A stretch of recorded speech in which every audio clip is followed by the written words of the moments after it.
بدبخته پیغله لنډه او دردونکې کیسه. امید لرم چې تر پایه پورې راسره واورئ.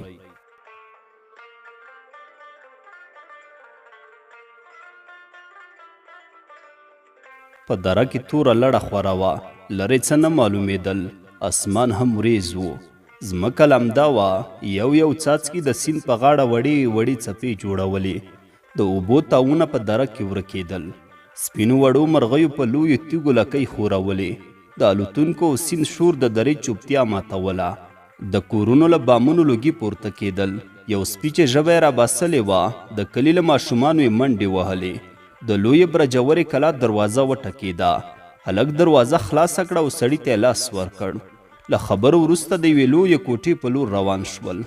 د کوټې له دروازې ګڼ سپین ګیري چې سپینې او تورې لونګۍ یې پر سر وې راووتل او د یو چاغ سړي سره په خدای پاماني باندې لګیا شول.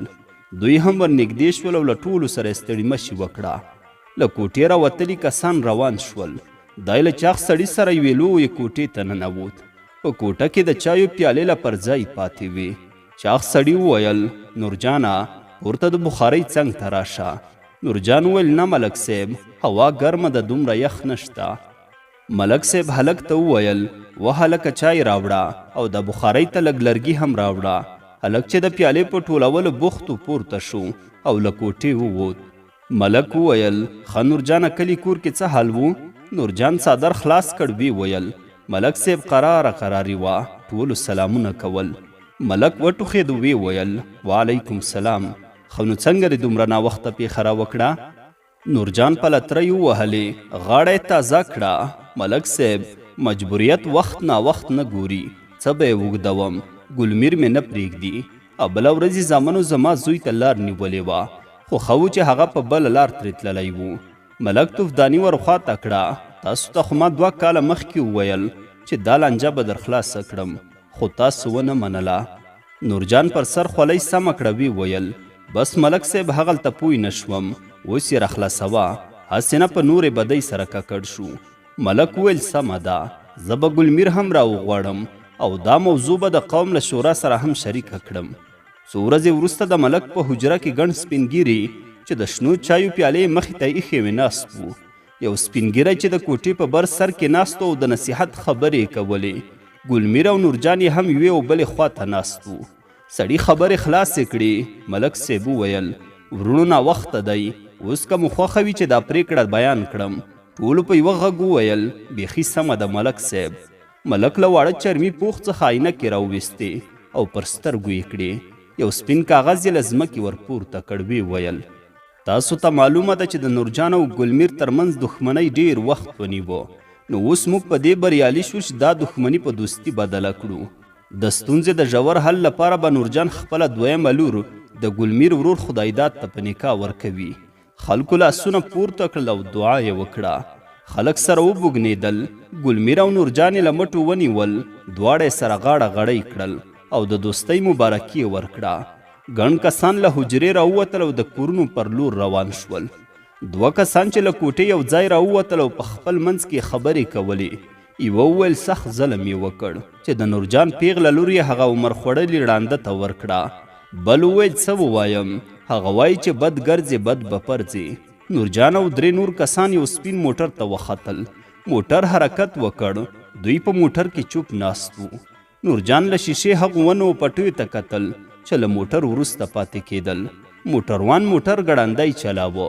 څو شېبې وروسته موټر د یوې خړې کلا مخې ته ارنګ وکړ. د دروازې له خلاصېدو سره یو ځوان چې سور پکول، اوږدې څڼې او جګ سپین بوټې په پښو راښکاره شو. ځوان ټولو ته لاس ورکړ، خو نورجان یې لاس ورپورې واهه. نور کسان له ځوان سره د کلا د دروازې ترڅنګ کوټې ته ننوتل او نورجان کلا ته دننه شو. یو کوچنی ماشوم چې په خاورو کې لوبې کولې، نورجان ته پام شو، غږ یې کړ: الا لالا راغی. د کور هر غړي ستړي مشي ورکوله. ده به ورته د خیر اوسې ځواب ورکاوه.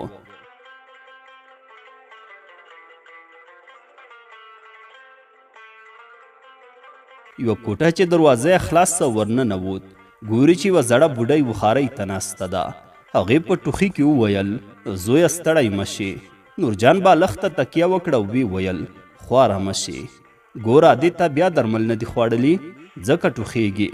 زړې چې په سینه کې شغاوه وی ویل زویه درمل پرېږده، اندېښنه مې وه. دا ووایه چې نن جرګې څه پرېکړه وکړه. نورجان په کوټه کې ناستو ولاړو ماشومانو ښځو ته وکتل او بیا یې د دروازې تر څنګ ولاړې پیغلې ته وکتل.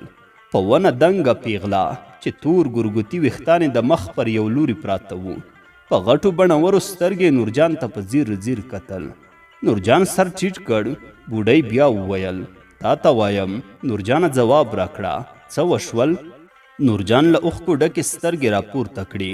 په ژړغوني غږ یې وویل ادې جرګه وشوه. زما نازولې فریبه یې هغه زوړ ړانده ته ورکړه چې زما بدبخته زوی ړوند کړی وو. په کوټه کې د ژړا چیغې شوې. د لویو له ژړا سره کوچنیانو هم ژړل. نورجان زړه مور په غېږ کې ونیوه. دواړو ښه وژړل. ناستې وې ځوانې مېرمنې په ژړا کې وویل تباه شئ مشرانو، زما نازولې لور خو مو په تنور کې واچوله. څو شېبې وروسته ژړا او ښېراوې غلې شوې. ګوري چې هغه پیغله په خپل ځای نشته. نورجان غږ وکړ فریبا و فریبا، خو چا ځواب بر نه کړ. له ځایه پورته شو، یوې نږدې کوټې ته یې ورمنډه کړل. دروازه یې ټېله کړه خو دروازه بنده وه. بیا یې وویل فریبا و فریبا، دروازه خلاصه کړه، خو چا ځواب بر نه کړ. دروازه یې په لغته ووهله، دروازه خلاصه شوه. ګوري چې د فریبا پښې په هوا کې ځړېږي او رډې سترګې چت ته نیولې وې او دا دنیا د تل لپاره پرېښوده.